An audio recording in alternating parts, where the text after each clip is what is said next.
If you're considering doing RTT therapy, then this video is for you. I'm going to share with you all you need to understand about deciding whether RTT is right for you and the questions that you need to ask yourself and to ask before making that decision.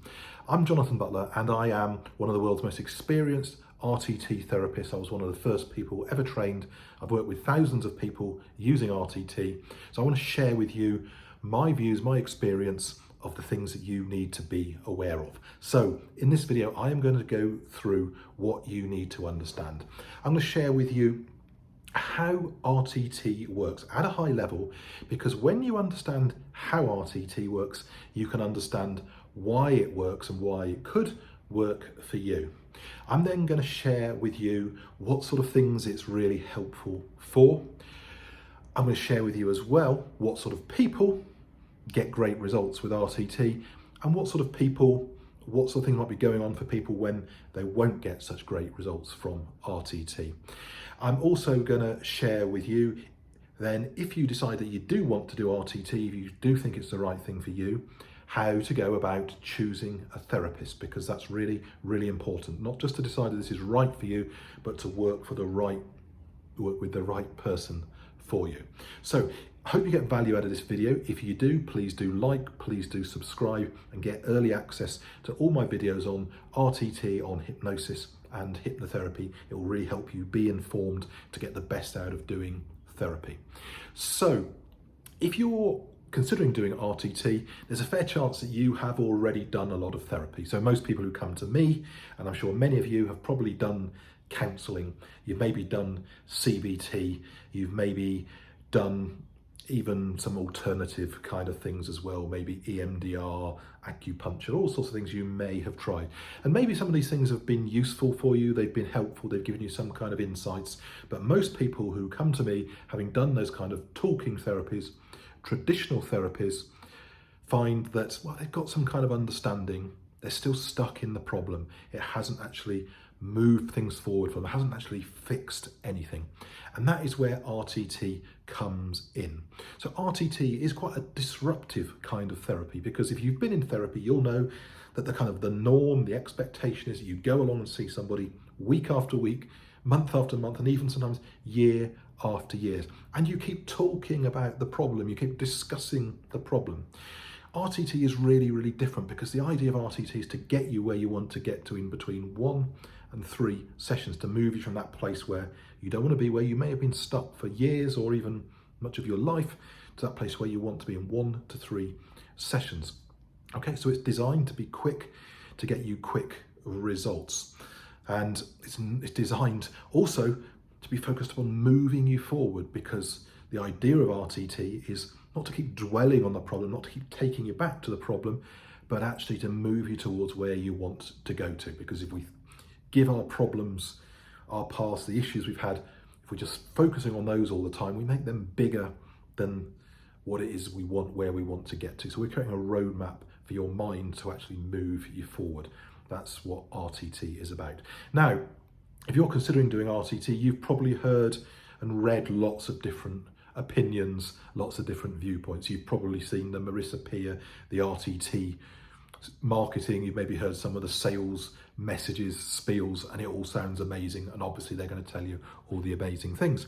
You've probably as well seen and heard many people's testimonials of the massive changes, of the huge benefits that they've had from RTT.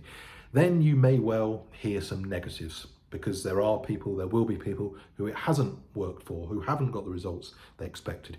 And then there are people as well who, let's just say, probably have a vested interest in not giving RTT a good press, because, as I said, it is a kind of a disruptive type of therapy, and it's quite threatening to the traditional therapist community, the idea that people can get themselves in a much better place in a short space of time. A lot of these people don't like it. So there are other therapists who actually feel quite challenged by this.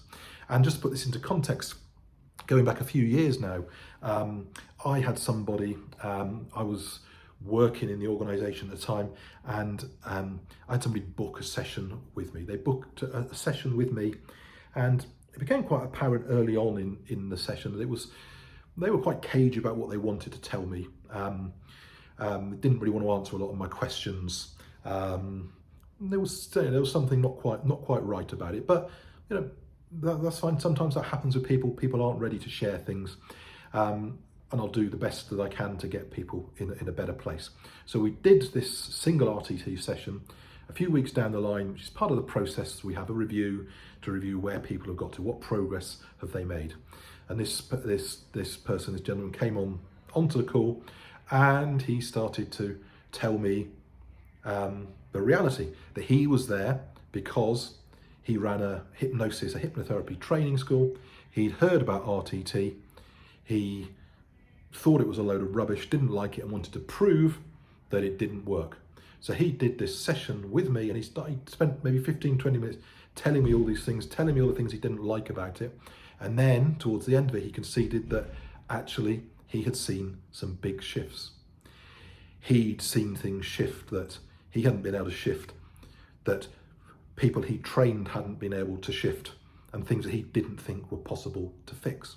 So he reluctantly admitted that actually RTT really did work. And that wasn't his intention at all. So there are people out there who will want to knock it, and there'll be people, as I said, who it hasn't worked for, it hasn't been right for. So you've obviously got to make your own mind, your own opinion about this, because if you've been in therapy for a long time, you are probably a little bit wary, maybe even a little bit skeptical, maybe even a little bit cynical about, can this work for you? Because all these other things haven't worked, so why might this work? So let me get into it then, about explaining about what RTT is and how it works. So I've told you, the idea is to get you where you want to get to in 1 to 3 sessions. And RTT is a type of hypnotherapy, but it combines other types of therapy. And a lot of therapists, again, are very kind of stuck in this, I do this is my methodology, this is my thing. Whereas when this was designed by Marissa Peer, her view was, I'm going to take the best things that are out there, I'm going to put them together into methodology under the vehicle of hypnosis, of hypnotherapy, and just get something that is better than all these siloed things that are out there. So that was what it was all about. It was really about sort of breaking some of those boundaries and those barriers. Now, as I said before, it's really important to understand, when you understand how it works, you can understand why it can work, because it's not woo-woo, it's not mystical, it's not magical, it is logical, it is based upon a really solid understanding of neuroscience. So the way I look at it is there are 4 stages of RTT, all underpinned by hypnosis, okay? By the vehicle of hypnosis. And the vehicle of hypnosis is basically, I say it's a vehicle because what it does, it takes us, it puts us in a place where our mind is receptive, where we can receive things, where we can take things on board, where we go into a frame of mind that as adults we only fleetingly normally go into, where we can absorb things, where we can take on board things, where we can process things, where we can develop new thoughts, beliefs, and habits. So that's the vehicle. And then the 4 stages are, first of all, to go into identifying the root cause, recognize where the problem comes from.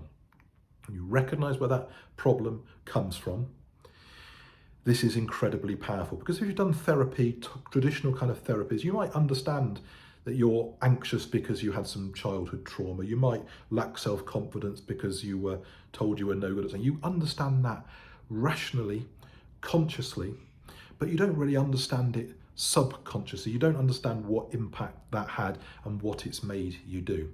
So for example, if you've gone and done CBT, cognitive behavioral therapy. So let's say the classic example they use is when you're walking along the street, you see somebody, you go to say hello, they ignore you, or they cross the road, or they pretend to be on the phone. And in CBT, they'll tell you to consider other possibilities, that maybe the person was distracted, maybe they got bad eyesight, maybe they were shy and nervous and didn't know what to say to you. Maybe there were other things going on for them. And logically, you understand that. You go, yeah, I can believe that, that's a possibility, that's a possibility. But emotionally, in your subconscious mind,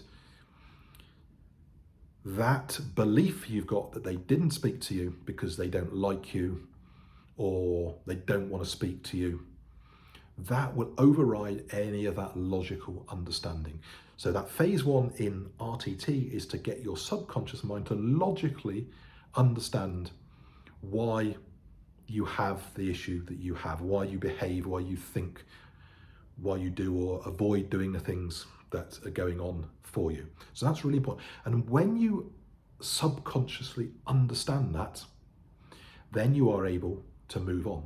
So the next stage after that recognition of what's going on is what I refer to as reframing, which is about now your subconscious mind understands why you started to do this and why you did that. You are able to reframe your mind to go, now you can understand why that child who was bullied in school became self-conscious, why they would avoid social contact. You can understand that, but then you can also reframe it for them to understand that, you're no longer that child, you're no longer in that situation, you're free to be who you want to be, to choose who you're friends with. You're not in that same place anymore. Your life is different now, your choices and your opportunities are different. So you can reframe how you see things in your subconscious. It allows your subconscious to start letting go. You can start letting go of the belief you had that you needed to be socially awkward, socially anxious, because you were bullied, because you were teased, because you were different. You can let go of that, and when you let go of that, you're then creating a space to grow. The third phase then, the third stage of an RTT session is reprogramming, which is basically the resetting of the thoughts, the feelings, the actions that you want to have. It's kind of the classic hypnosis, if you like, that if you go to see most hypnotherapists, they will come in and they'll go straight into giving you those suggestions. And that can be powerful. But in RTT, because you've helped the subconscious understand why you've had this issue, why you felt that way, why you behave that way, then when you've reframed, you basically start to let go of that past, to let it go, let your mind know that it's safe to let it go, that you can let go, you don't need this anymore. You've got like this blank canvas again, like we have as children, to reprogram, to take on board the thoughts that you want to have. How do you want to think? How do you feel? How do you want to act? The fourth stage of RTT, as I think about it, is repetition. Okay, and this is what happens after the session. So I would make a hypnosis recording for you after the session, specifically for you, bespoke for you, where you will be hearing those things that you want to hear about yourself. And you listen to that every day for usually around 21 days. And that repetition is reprogramming. So that is the process of RTT. It is about recognize where it comes from, reframe how you see your situation today, to recognize you don't need this anymore, reprogram yourself and give that repetition, which makes this better way of thinking, better way of acting, better way of feeling, just become normal, just go onto autopilot for you. So it's an incredibly logical process that the mind takes on board and then starts to give you what you want. You're breaking down the barriers and you are reprogramming. It's all based on neuroscience, neuroplasticity. Your mind is just learning new things. It's like a muscle. You are giving it that repetition and it automatically does it. So what sort of things is RTT good for? Well, it's good actually for quite a lot of things. Anything anxiety related, anything about self-esteem, anything about confidence. It's also very powerful for treating physical issues. And there are obviously limits around that, but what I think of is any physical issue that is kind of anxiety related. So things like stomach issues, irritable bowels, breathing problems, tight muscles, anything which is kind of headaches, anything which is kind of here is where we feel tension. These things cause anxiety, cause us to be in a state of alert, to be tense, to be anxious.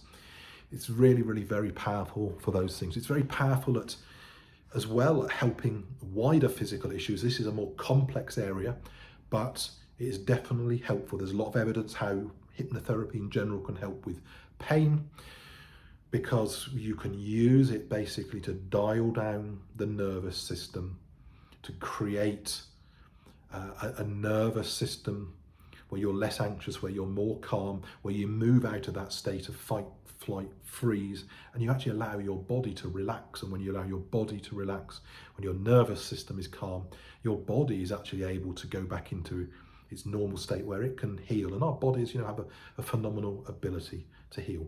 So it is good for a lot of things. It's really, really good for a lot of things. Okay.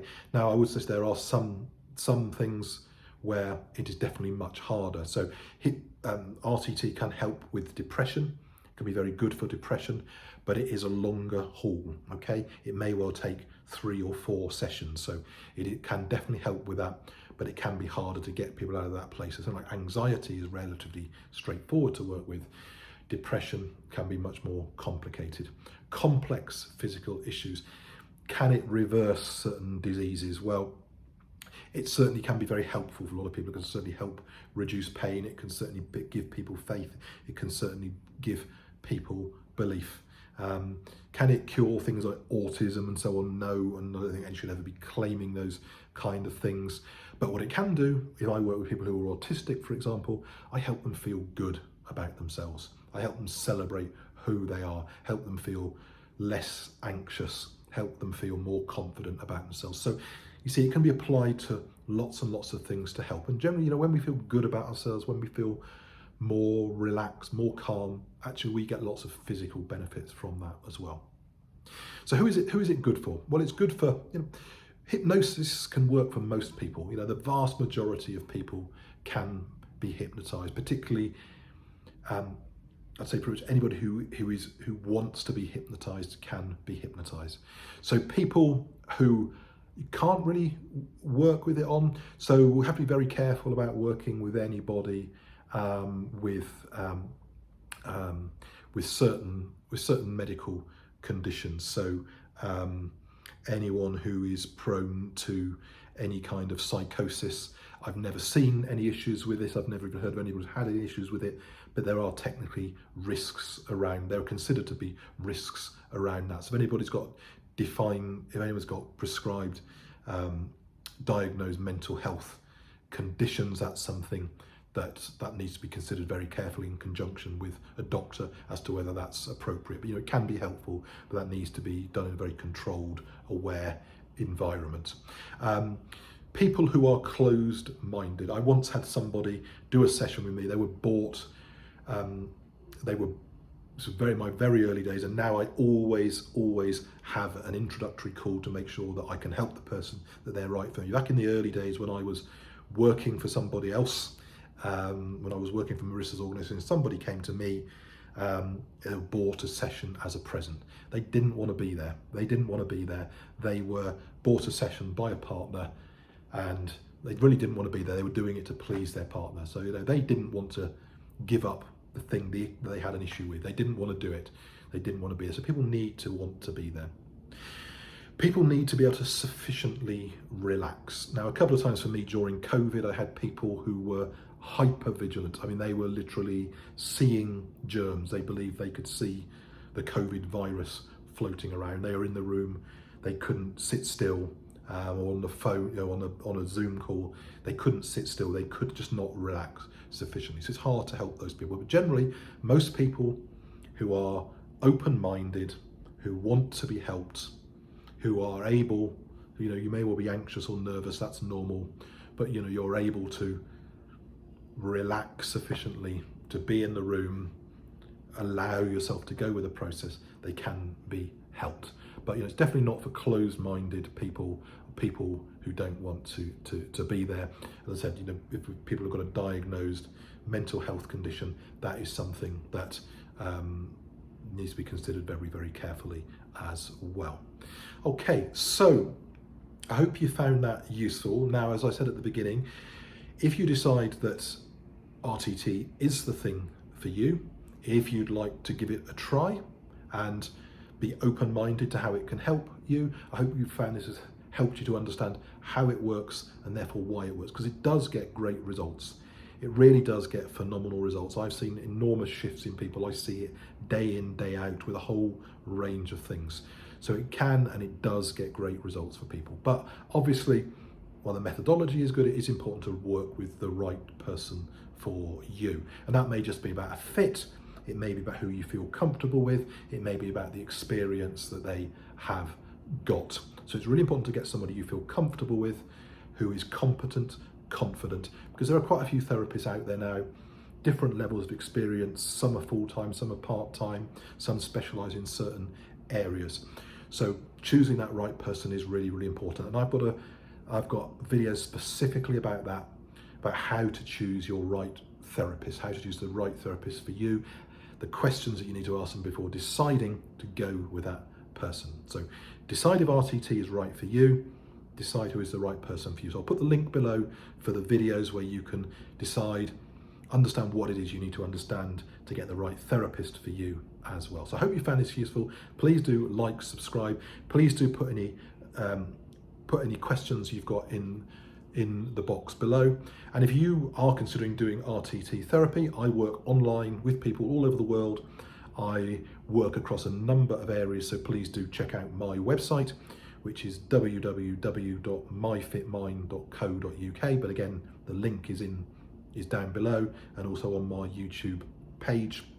And you can learn more about what I do. And if you decide that you'd like to have a conversation with me, there are links on there to book a free discovery call. So thanks for listening, enjoy it, and I hope that that's helped you inform your decision, and I hope you can get from where you are to where you want to be. Thanks for listening.